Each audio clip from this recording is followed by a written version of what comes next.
अब जैसे जिस प्राणी के ऊपर पाप कर्मों का अधिक प्रभाव होता है तो उसको परमात्मा की भक्ति अच्छी नहीं लगती। कबीर पिछले पाप से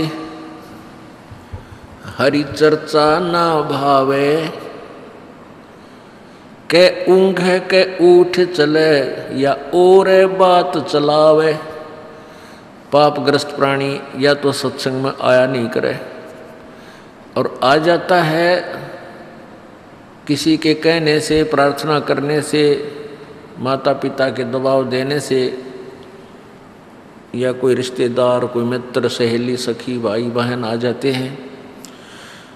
और जिनके ऊपर पाप कर्मों का अधिक प्रेशर है तो सत्संग शुरू होते ही उसको या तो नींद आने लग जाएगी, लटके लेगा तो, या कोई और जिक्र कर देगा अपने मित्र से सत्संग के दौरान ही। उसको पता नहीं के खरपतवार भरा, उसमें खुरापात भरा होता है, वो ऐसे था, वो कैसे था, वो ऐसा कह रहा था। तो वो मित्र तो उसको कुछ ना कह पावे, परंतु दूसरे जो भक्त आसपास होते हैं वो उसको टोका टाकी करते हैं, भाई बोल रहा ना बीच में, आनंद आ रहा है भगवान के वचनों में, परमात्मा की चर्चा में, बोल आवाज़ ऊंची ना करा है, हमने सुनने दे।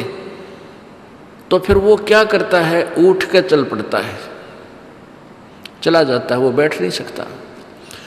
ये उसके पाप कर्मों का प्रेशर है, दबाव है, जो उसको भगवान से दूर रखे हुए।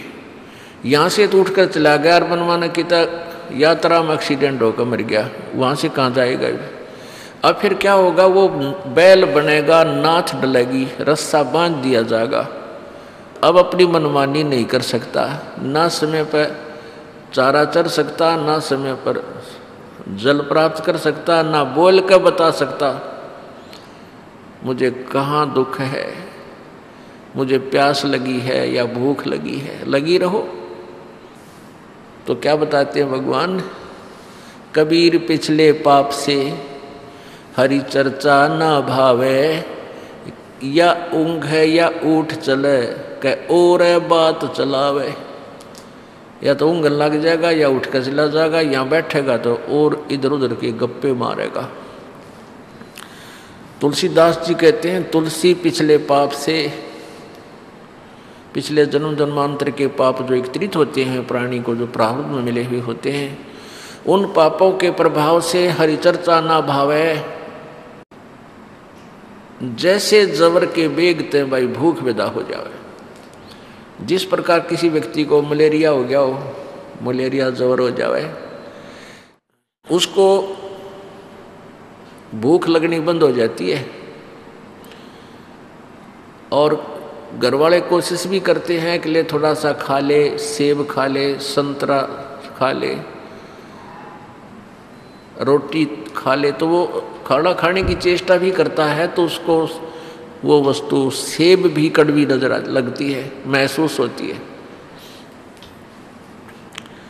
वो नहीं खा पाता, छोड़ देता है। अपने आत्माओं ने तो सेब कड़वी, ना प्रतिदिन आहार करने वाली वह रोटी कड़वी, ना काजू किस्मत ये मनुखा दाख कड़वी। लेकिन उस बुखार ने, उस जबर ने उस व्यक्ति के शरीर की व्यवस्था को इतना खराब कर दिया, बिगाड़ दिया कि उसको मीठी वस्तु भी कड़वी लग रही है, कौड़ी लग रही है। ऐसे ही जिस व्यक्ति के पाप गणे बढ़ जाते हैं, उनको राम नाम की मनुखा दाख भी कड़वी लगती है। अब इसका समाधान क्या है? जिस व्यक्ति को जबर हो गया है तो उसके लिए क्या समाधान है कि उसने कड़वी कुनीन खानी पड़ेगी। वो कुनीन की टेबलेट, गोलियां, बट्टी, वो बहुत कड़वी होती है, जुबान पर भी नहीं रखी जाती, और वो कड़वी दवाई खानी ही पड़ेगी जबर मुक्त होने के लिए, रोग मुक्त होने के लिए। वो चाहे इच्छा बने या ना बने, वो फांकी मारनी पड़ेंगी गोलियों की, औषधियों की, और कड़वी दवाई खाने से ही वो स्वस्थ होगा। और जब वो स्वस्थ हो जाएगा, जबर उसका समाप्त हो जाएगा, तो फिर देखना वही रोटियां इतनी स्वादिष्ट लगने लग जाएंगी, समय पर भूख लगेगी, चाहे सब्जी भी ना हो। घर वाले कहेंगे इसलिए सब्जी बना देते हैं, तो वो यूँ कहेगा कि नहीं ऐसे दे दे, मुझे तो भूख लग रही है, और लूखी सूखी नमकीन रोटी जो की त्यों खा जाएगा। और पहले वही रोटियां उसको कड़वी लगे थी, खाई नहीं जा रही थी। तो पुण्यात्माओं, प्रथम बार जो प्राणी सत्संग में आवेगा किसी के कहने सुनने थे, तो उसको ये परमात्मा की मनुखादाक, परमात्मा के वचन अच्छे नहीं लगे। कारण क्या है कि प्रथम तो उसने पिछला जो वो अज्ञान सुन रखा होता है, उस अज्ञान के कारण ये वचन वैसे ही अच्छे नहीं लगते, क्योंकि ये तत्वज्ञान है, वो लोकवेद था। तो उस लोकवेद पर हम आधारित हो रहे थे। लोकवेद होता सुना सुनाया ज्ञान, अक्षेत्रीय ज्ञान, वो हमने पहले सुन रखा था, तो वो आगे अड़ जाता है। उसका भी समाधान यही है कि जैसे किसी पात्र में खारा पानी डाल रखा हो, या तो उसने सारे नबार गिर दे फिर ताज़ा बढ़िया ठोक भराए। दूसरा तरीका ये है कि उसमें वो मीठे पानी की टूटी चालू कर दे, वो खारा अपने आप निकल गए और बढ़िया रह जाएगा। तो ये सत्संग सुनने से आपके अंदर जो पहले वाला ज्ञान, वो खारा पानी भर रखा था जल, वो अपने आप निकल जाएगा, समाप्त हो जाएगा, और परमात्मा का जो तत्वज्ञान आपके हृदय में समा जाएगा, शेष रह जाएगा। तो पुण्यात्माओं, परमात्मा आकर के हमें यही बताया करते थे कि जैसे तुलसीदास जी की वाणी है, तुलसी पिछले पापते हरि चर्चा ना भावे, और जैसे जबर के बेगते भूख विदा हो जावे। तो उस प्राणी को परमात्मा की कथा अच्छी नहीं लगती जिसके पाप कर्म अधिक होते हैं। तो उसके लिए यही समाधान है कि सत्संग में आवे, और चाहे ना भी रुचि हो तो भी सत्संग सुनता ही रहे। तो ये कानों के माध्यम से, ये कानों के माध्यम से ये परमात्मा की टेबलेट, ये दवाई, ये औषधि अंदर जाएगी और अंदर के उस पाप रूपी जबर को नष्ट करेगी। और फिर देखना आपकी क्या दशा हो जाएगी। आप सत्संग जब प्रारंभ होगा, सत्संग का के दिन निकटावेंगे, आप घर पर होगे तो ताला बेली लाग जाएगी, हे भगवान कोई बाधा ना आ जा। और आप 100 किलोमीटर 200 किलोमीटर आकर के सत्संग सुनोगे। और पहले यही वचन आपको सुनने को रुचि नहीं बनती थी, आप सुनकर भी सुनने की इच्छा नहीं होती थी। और आसपास भी कहीं सत्संग, जैसे यहाँ बरवाला के अंदर सत्संग हो रहा है और यहाँ के लोग नहीं आ पा रहे क्योंकि उनके जबर हो रहा है, उनको ये ज्ञान मिला नहीं। और आप जी कहाँ से आ जाते हो? 100 किलोमीटर से, 200 500 1000 किलोमीटर से, और परमात्मा की चर्चा सुनते हो, क्योंकि आपके पाप कर्मों का वो बुखार, वो जबर, वो कम हो गया, वो नरमा गया, बहुत कम हो गया, समाप्त हो गया। अब आपको कितनी रुचि बन गई। तो इसलिए परमात्मा हमें याद दिलाते हैं कि राम रटत कोढ़ी भलो, कोढ़ी कुष्ठ रोगी, राम रटत कोढ़ी भलो, चो चो पड़े जो चाम, वो सुंदर शरीर किस काम का, जिस मुख नाही नाम। कहते हैं वो सुंदर शरीर किस काम का जिसमें परमात्मा की चर्चा नहीं है। और राम रटत एक रोगी, कोढ़ सबसे मतलब घृणित रोग है कोढ़। कहते हैं कोढ़ी भी अगर भक्ति कर रहा है तो सुंदर शरीर वाले से असंख्य गुणा पुण्य भागी है। क्योंकि जो आज स्वस्थ है, आज खूब पैसे हैं, बढ़िया व्यवस्था है, अच्छी कोई पोस्ट प्राप्त है या धन संपत्ति, संतान बहुत अच्छी है, तो वो पिछले पुण्य है उस प्राणी के। और एक दिन क्या होगा कि वो पुण्य नष्ट हो जाएंगे। जैसे पहले आपने अपने मोबाइल फ़ोन की या वैसे इन्वर्टर की बैटरी आपकी चार्ज है, तो वो बैटरी चार्ज है और फिर चार्जर उस पर लगा नहीं रखा, तो जब तक वो बैटरी चार्ज है उससे पंखे भी चलेंगे, बल्ब भी जग रहे होंगे, ट्यूब भी जग रही होंगी और आपका काम खूब चल रहा है और आपको कोई परवाह नहीं, आप निश्चिंत हैं। और जिसमें वो बैटरी जो पहले की चार्ज थी वो डिस्चार्ज होगी, एक ही दम एक ही समय में सभी सुविधाएं बंद हो जाएंगी। तो ऐसे ही पुण्यात्माओं, जो पुण्यात्मा पिछले पुण्यकर्मी प्राणी हैं उनको आज संतान भी अच्छी है, उनकी अच्छी व्यवस्था भी होगी है, विवाह शादी भी अच्छी जगह होगी है और साथ में उनकी नौकरियां बिजनेस भी ठीक हो गए हैं, तो वो पुण्यकर्मी प्राणी हैं। लेकिन यदि वो साधना नहीं कर रहे हैं तो अपने पुण्यों को वो नष्ट कर रहे हैं। वो तो होने ही है, वो नष्ट तो वो तो प्रयोग होने ही है। और भविष्य में उन्होंने चार्जर नहीं ला रखा, भविष्य की साधना नहीं करे।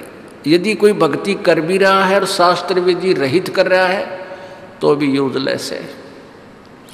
और जो एक गरीब व्यक्ति है, राम रटत दारिद्र भलो, टूटी घर की छान, वो सुंदर महल किस काम के, जहाँ भक्ति नहीं भगवान। एक गरीब आदमी बहुत ही निर्धन, जिसके पास एक घास फूस की झोपड़ी है ऊपर मकान के स्थान पर, और उसके निर्धनता है कि उसकी छान भी खंड मंड सी हो रही है, टूटी हुई जगह जगह से। कहते हैं यदि वो भक्ति कर रहा है तो उस सुंदर महल वाले व्यक्ति से जो साधना भक्ति यथार्थ नहीं कर रहा, कहते हैं वो बहुत अच्छा है।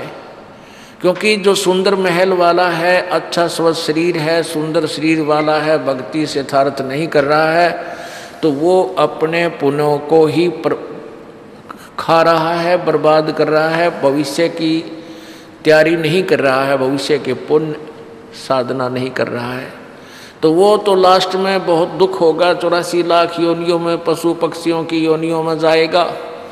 और जो आज गरीब व्यक्ति है उस इतना कि उसके मकान भी ढंग का कोनी और कोड भी लाग रहा हो किसी को, कहते हैं वो अपने भविष्य की भक्ति कर रहा है। और परमात्मा की भक्ति से रोग भी दूर होता है, दारिद्र भी यानी ये टोटा भी दूर होता है। तो एक दिन वो बात भक्ति कर रहा है जो गरीब और दुखी व्यक्ति, एक दिन वो तो सुखी होगा। और जो आज सुखी नजर आते हैं, जो भक्ति यथार्थ नहीं कर रहे हैं, वो महादुखी होंगे। पुण्यात्माओं, सत्संग में आने से हमें पता लगता है कि हम जो क्रिया कर रहे थे ये कैसी थी, ये कहाँ तक ठीक थी। क्योंकि हम जब तक सत्संग में नहीं आएंगे, परमात्मा के तत्व ज्ञान को नहीं सुनेंगे, तो हम अपने कर्मों को, चाहे कोई शराब पीवे है, चाहे कोई हुक्का पीवे है, तम्बाकू प्रयोग कर रहा है, और चाहे कोई डाके मार रहा है, कोई चोरी कर रहा है, कोई और बकवाद करता है, चाहे कोई कसाई का काम करता है, तो उस काम को बुरा नहीं मान रहा हो। यदि उसने बुरा मान रखा हो तो उसने करे को ना, उसी दिन त्याग देगा। तो उसने उस काम, जो कर्म को वो कर रहा है, उसने अच्छा मान के कर रहा है। लेकिन अच्छे और बुरे का तो परमात्मा के विधान की तुलना से पता चलेगा। परमात्मा के विधान का ज्ञान होगा सत्संग में आने से, और वो भी केवल सतलोक आश्रम बरवाला में आने से। अन्य सत्संगों में ये ज्ञान आपको नहीं मिल सकता। पुण्यात्माओं, समस्या यही आई हुई है कि जो भी पुण्यात्मा पहली बार इस ज्ञान विचार को सुनता है, वो ये सोचता है कि ये रामपाल अपने आप को महाविद्वान मान रहा है और अपने बराबर किसी ने नहीं समझता। ऐसी कोई बात नहीं है। लेकिन इतना ये दास दावे के साथ कह सकता है कि तत्व ज्ञान इस पृथ्वी पर, इस ब्रह्मांडों में नहीं है, जो दास के पास है। और कुछ दिन में आप भी इतने सियाणे हो जाओगे, बुद्धिमान हो, इस ज्ञान से इतने परिपक्व हो जाओगे कि आप भी तुलना करने लग जाओगे। ये वचन जो आज आपको कड़वे लगे हैं, एक दिन आप आंखों में आंसू बहाकर कहोगे कि फिर संत ठीक कह रहा था।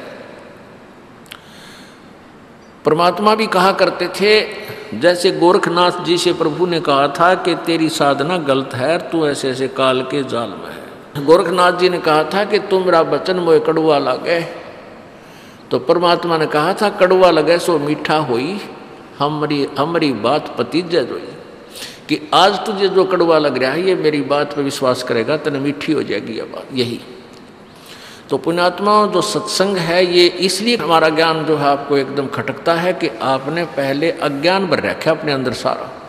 इन नकली संतों ऋषियों महर्षियों की वो शास्त्र विरुद्ध अनुभव की पुस्तकें पढ़ रखी हैं और वो उनके विचार सुन रखे हैं, जिस कारण से आप जी को इस यथार्थ ज्ञान भी एक बार गलत महसूस होता है। लेकिन फिर प्रमाण आपको दिए जाएंगे, सच्चाई से परिचित कराया जाएगा, आपकी आत्मा अपने आप स्वीकार कर लेगी कि हाँ हमें गलत ज्ञान मिला था। अब परमात्मा कबीर जी हमें बताया करते थे, मानुष जन्म दुर्लभ है भाई मिले न बारंबार, जैसे तरवर से पत्ता टूट गिरे वो बहोर न लगता डार। कबीर ये तन जावेगा सके तो ठाहर ला, या सेवा कर संत की कै गोविंद के गुण गा, कि ये शरीर तुम्हारा तो जाएगा एक दिन, ये तो जाना है, आपको भी पता है कि शरीर ना किसी का रहा ना रहेगा, लेकिन हमने ये सोच रखा कि अभी नहीं जाएगा, इसलिए हम मस्ती मारते हैं, बकवाद करते हैं, शराब पीते हैं, डांस करते हैं और हम सिनेमा फिल्म देखते हैं बकवाद, जिसका नाम फिल्म। आपको या तो इस बात का ज्ञान नहीं कि इसमें ये एक आर्टिफिशियल है। जो फिल्म आप देखते हो वो किसी व्यक्ति द्वारा चित्रित की गई है और वीडियो में उसको बंद कर दिया। अब वो केवल उसमें एक चित्र है उनके नाचने और गाने के, वो ओरिजिनल वस्तु नहीं है। तो एक तो हमारी आदत बन गई जो है ना डुप्लीकेट माल को पसंद करने की, क्योंकि यहाँ का भगवान डुप्लीकेट, यहाँ का सुख डुप्लीकेट, यहाँ की सारे साधन डुप्लीकेट, हम इन में रंग गए। जब एक फिल्म है उसमें हम कुछ भी देख रहे हैं, वो वस्तु है ही नहीं, वो केवल चित्र है और उस चित्र को ही हम बार बार देख रहे हैं, उसको देख करके खुशी हो रहे। हम बालक हैं, हम बालक बुद्धि के हैं। बच्चा जैसे खिलौनों को पसंद करता है, खिलौनों से खेलता है, वो जैसे गुड्डा गुड़िया की खेल लड़कियां खेला करती पहले, तो ऐसी बुद्धि के व्यक्ति ही फिल्म देख सकते हैं। और जो तत्व ज्ञान से परिचित हो जाएंगे, जो पुण्यात्मा है, वो सिनेमा और टीवी की तरफ देख भी नहीं सकते। उनको पता है कि नकली काम है सारा। हाँ, टीवी और चैनल को हम परमात्मा की अमृतवाणी को सुनने के लिए देखेंगे, उसको उस ज्ञान पर हम असर करेंगे। परमात्मा हमें यही बताते थे कि कबीर ये तन जाएगा सके तो ठाहर ला, एक दिन ये शरीर अवश्य जाएगा। लेकिन हम अभी ये सोच रहे हैं कि अभी नहीं जाएगा, क्योंकि जो बच्चा अभी उत्पन्न हुआ है उसको तो चिंता नहीं मान रहा हो, तो बालक है। युवा हो गया तो उसके सामने और दूसरा इतिहास शुरू हो जाता है, ब्याह हो गया, शादी होने, फिर कोई धंधाकरण की, कोई इस प्रकार के 100 तरह की उसमें क्रियाओं लग जाता है। और वो ये सोचता है कि मेरी मृत्यु अभी नहीं होगी, 100 साल बाद होगी। 100 वर्ष की तो आयु प्रत्येक व्यक्ति बांधकर जी रहा है, लेकिन वो भूल जाता है जो छोटी आयु में मृत्यु को प्राप्त हो रहे हैं, कोई रोग से, कोई एक्सीडेंट से, किसी अन्य कारणों से, कोई डूब कर मर गया, किसी ने करंट लग गया, कोई और कारण हो गया, तो वो भी व्यक्ति यही सोचकर जी रहे थे कि हम अभी नहीं मरेंगे। जैसे आपने पीछे समाचार सुना था कि मंगोलिया देश का पूरा कैबिनेट, यानी पूरे मंत्री, मुख्य वहाँ का प्रधानमंत्री और सारे उनके सपसलार उसका वहाँ बैठे थे एक विमान में। और किसी दूसरों का शोक व्यक्त करने जा रहे थे जो किसी तूफान में मर गए थे, और एयर क्रैश हो गया, एक्सीडेंट हो गया, जहाज का, एरोप्लेन का एक्सीडेंट हो गया, सारे के सारे मर गए। एक ही सेकंड में सबका जो है ना वह आड़चाम भी नहीं पाया। परमात्मा हमें याद दिलाते हैं भक्ति करने के लिए कुछ आंकड़ों को आपने नोट करना पड़ेगा, उनको आधार बनाना पड़ेगा। जैसे एक समय एक भक्त अपने गुरुजी के पास जाता था और गुरुजी सत्संग में सुनाया करते थे कि मौत विचारी बावड़े तन चाड़ा कर दिया कौन, तन मिट्टी में मिल जाएगा जो आटे में लोन। भक्ति करो भाई परमात्मा तो डर के रहो। तो ऐसे ज्ञान भी सुनाते थे, लेकिन हम परमात्मा के विचारों पर ध्यान 10% ही दे पाते हैं। 90% फिर भी अपनी ही सोच से चलते हैं। तो इसलिए धीरे धीरे कुछ फिर बढ़ जाती है, 20% पर आ जाओगे, कुछ दिनों में फिर 30 पर आ जाओगे, फिर 50% भी आप अमल करने लग जाओगे तो भी आपका बेड़ा पार हो जाएगा। तो वो व्यक्ति आता था, गुरुदेव से चर्चा करता था और उसके पास अच्छा पैसे वाला था, साहूकार था, धनी व्यक्ति था। गुरुजी के पास जाता था, 1 दर्जन केले, 2-4 किलो सेब, 2-4 किलो संतरे ये ले जाता था, और कभी कभी दूध भी ले जाता था। और भी श्रद्धालु आते थे, दूध ले आते थे, कोई फल लाता था गुरुजी के वहाँ आश्रम में। लेकिन गुरुजी पतले दुबले से थे, तो वो साहूकार सेठ जो धनी था वो कहता था, गुरुदेव आप फल आहार करा करो, दूध पिया करो। तो गुरुजी कहते थे, भाई मेरा खाया ना जाता, जिसा खाया जाता बेटा ले लेता हूँ। तो शिष्य ने पूछा कि आपको कोई रोग है? गुरुदेव ने कहा, भाई शारीरिक रोग नहीं। आपको कोई चिंता है? कहाँ भाई मेरे को मानसिक चिंता बनी हुई, एक टेंशन रहती है। तो शिष्य ने पूछा उस धनी ने कि क्या टेंशन है महाराज, जिस कारण से आप कुछ खा पी नहीं रहे हो? तो गुरुदेव ने कहा कि बेटा मुझे टेंशन है कि मेरी मृत्यु होएगी। तो शिष्य ने सोचा शायद निकट भविष्य में ही मृत्यु होने वाली होगी। तो कहा कि गुरुदेव आप कब शरीर छोड़ने वाले हो? तो गुरुदेव ने कहा, बेटा अब उस समय गुरुदेव की आयु 40-42 वर्ष की थी। तो गुरुदेव ने कहा कि मेरी मृत्यु 80 वर्ष के उपरांत होएगी। जब मेरी 80 वर्ष की आयु हो जाएगी तब मेरी मृत्यु होगी। 80वें वर्ष में जब मैं होऊंगा उस समय मेरी मृत्यु होगी। और अब वर्तमान में आपकी कितनी आयु है गुरुदेव? गुरुजी ने बताया, भाई मैं 42वें वर्ष में चल रहा हूँ। तो शिष्य कहता है कि ले गुरुजी, नू तो सब ने मरना है, आप तो साधु संत हो, आप भी चिंता करते हो, एक दिन तो सब ने मरना है, ये या भी के चिंता मृत्यु की, तो जाना ही है, शरीर तो एक दिन छूटना ही है। लग गया प्रवचन करने। गुरुजी बोला, अच्छा भाई कोई बात ना, हाँ बेटा ऐसा ही है, मृत्यु तो होनी ही है एकदम, पर क्या करूँ मुझे तो चिंता ज़्यादा ही है। तो उठ कर चलता चलता, साधु संतों को क्या चिंता होती है, मस्त रहा करो, खा पिया करो, और दूध रखा, फल रखे। वो दो जब भी आवे, जब ये प्रवचन सुनावे। अब गुरुजी ने सोचा ये रोज दुखी करेगा, इस अकल तो इसमें है नहीं। क्यों हम गुरुजी को सलाह देने लग जाते हैं तो हम गुरुजी बन गए गुरुजी के। तो ये भक्ति मार्ग में फाउल पॉइंट है, क्योंकि गुरुजी जो बोल रहे हैं उसको बालक नहीं सोच सकते। आप बच्चे हो, बुद्धि कमजोर है आपकी। उस संत का एक राजौसी नगरी का राजा शिष्य था, वो बहुत आदर करता था संत का।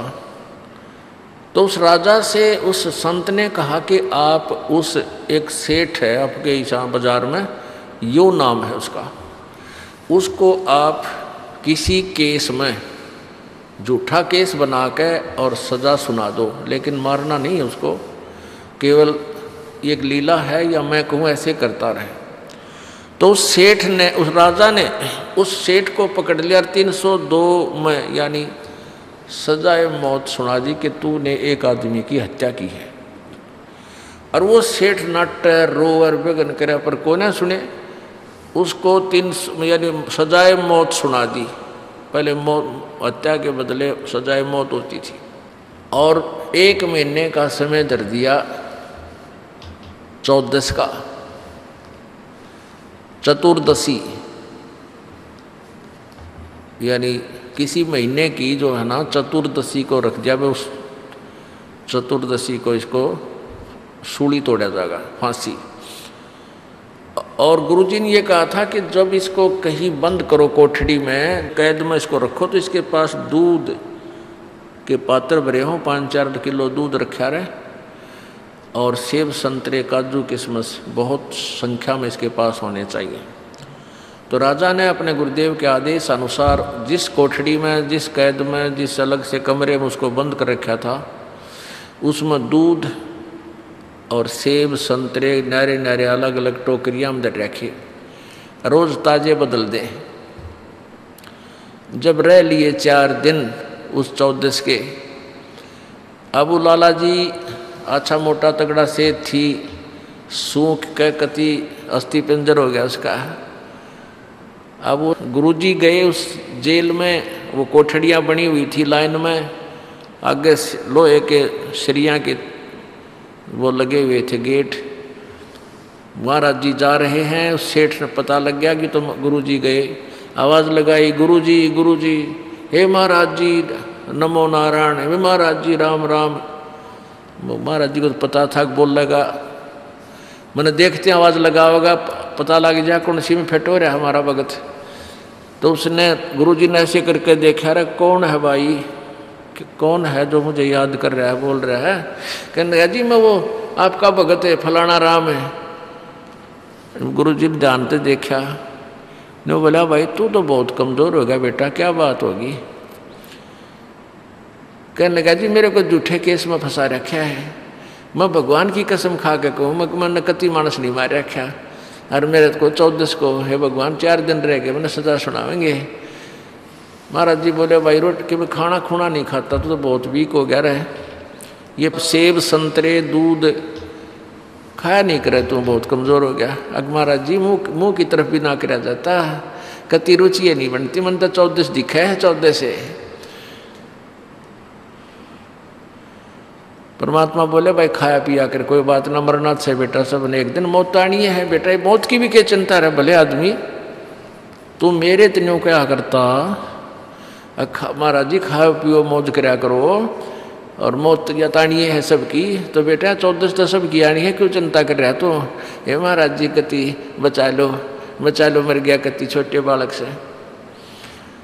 तब गुरुदेव ने कहा बेटा जैसे तुझे या 14 दिखाई देती है और तेरे कलेजा बाहर ना रहना, ये खान न दिल करता ना कि मैं पीने को दिल करता, ऐसे ही मुझे 80 साल 80वां वर्ष दिखाई दे रहा है कि वो दिन आवेगा।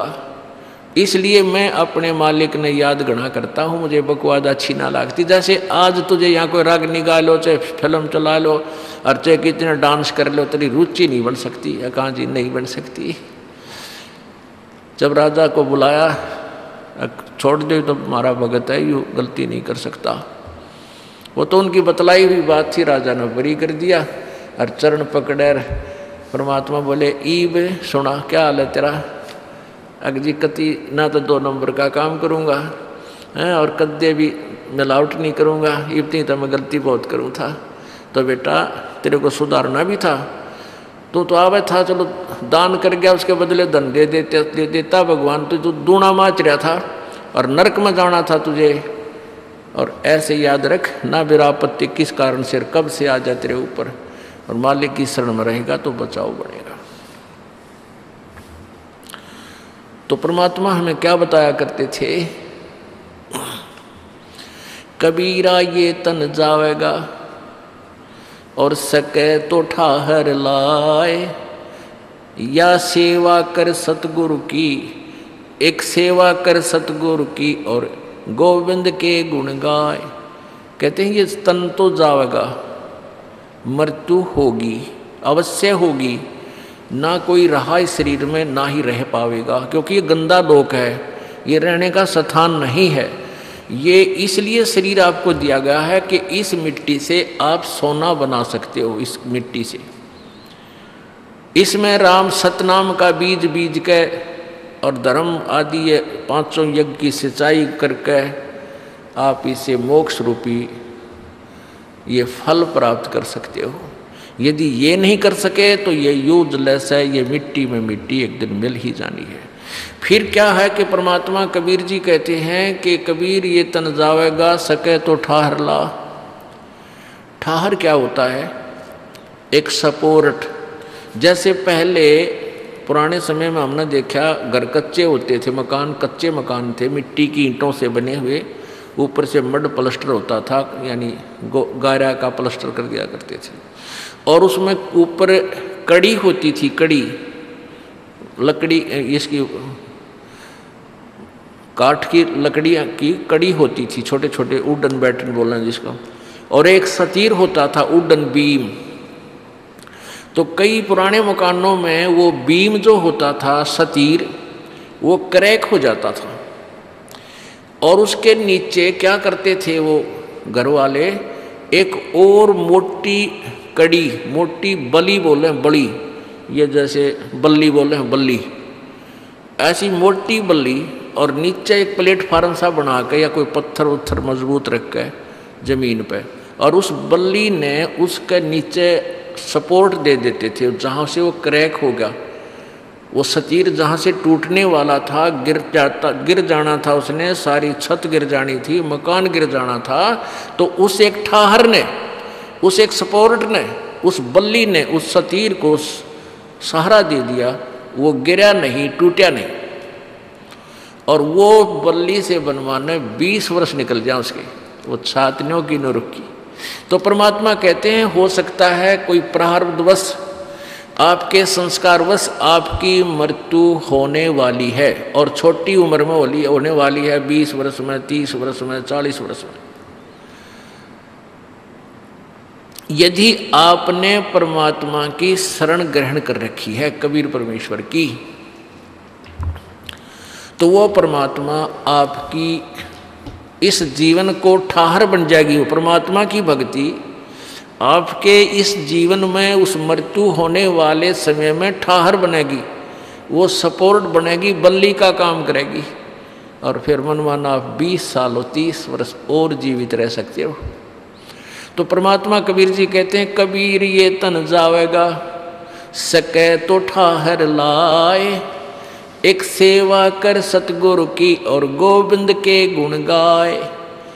यानी इसको रोकने के लिए, इस जीवन को उस आगे एक्सटेंशन भी चाहता है तो परम संत की शरण में आ सेवा कर। यानी सेवा का तात्पर्य है कि उसके जैसे भी वो आदेश दें उसी प्रकार सत्संग सुन, यहाँ आकर के दान पुण्य जिसा तेरे हाथ से बनाकर और भक्ति जो उसने उपदेश दिया है सच्चा, उसका जाप करो। इससे तेरी आयु भी एक्सटेंड हो जाएगी। अब जैसे ये ज्ञानहीन व्यक्ति थे जिन्होंने भक्ति का ज्ञान नहीं, परमात्मा को पहचाना नहीं, ऋषि महर्षि की पदवी पा गए, उन्होंने पूरे समाज को उल्टा घुमा दिया। अब जैसे कोई व्यक्ति दुखी है, संस्कार के यानी पाप कर्म, देखो पुण्य से सुख होता है प्राणी को और पापों से दुख होता है, अंडरस्टूड है, ये तो प्रत्येक ने बेरा है।